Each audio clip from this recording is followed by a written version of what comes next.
Hi, my name is Jessy. I am 23 years old, and I am an abortion storyteller with Youth Testify and Advocates for Youth. I was 20 years old. I was a student at the University of California, Riverside when I got an abortion. It was a harrowing journey. It took me 3 months to access the care that I needed.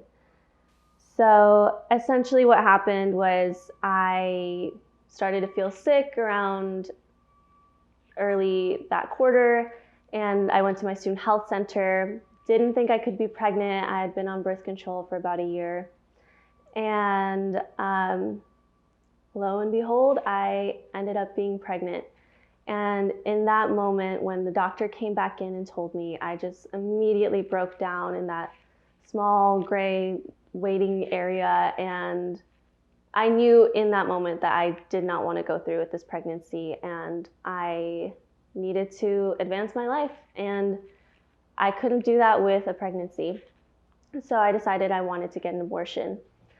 So from there, I was given 3 different referrals. Keep in mind, I'm a busy student at this time,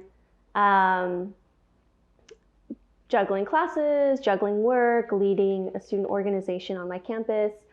And to go off campus to get the care that I needed was a struggle. It was another barrier that I had to face and overcome.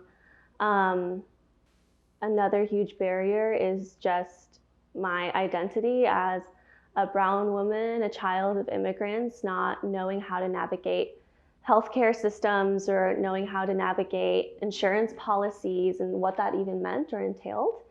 And so after learning about my referrals, in my head, I thought those were the only options I had. Those were the only facilities I was able to go to. So the first facility that I called told me that they didn't offer abortion services. And it was very shocking to even be referred there in the first place after my doctor knowing what I wanted. And turns out I wasn't the only student from UCR who had been referred to this facility.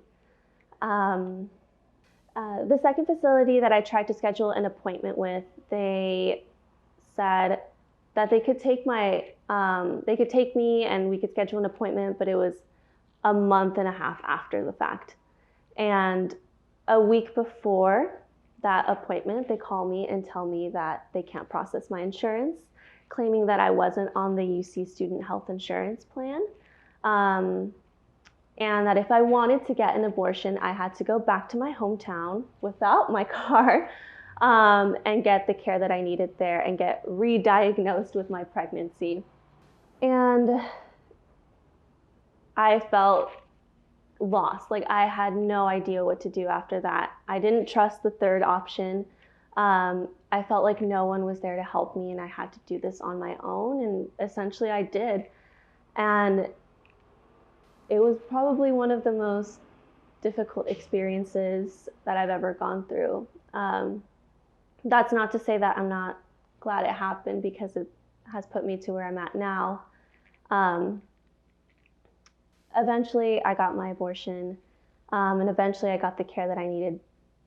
But I share my story so that people are aware that there are barriers to overcome. Even if abortion is legal, I didn't have access to my rights, and without access to them, what rights did I really have?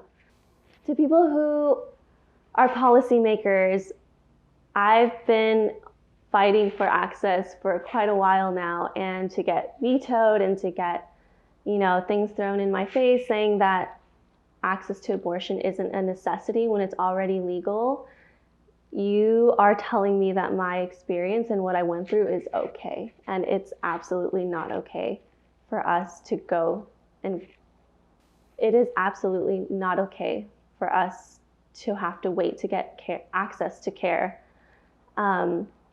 You can't make policy assuming that everyone is on an equal playing field. You can't make policy assuming that everyone has access to their rights. We need more equity.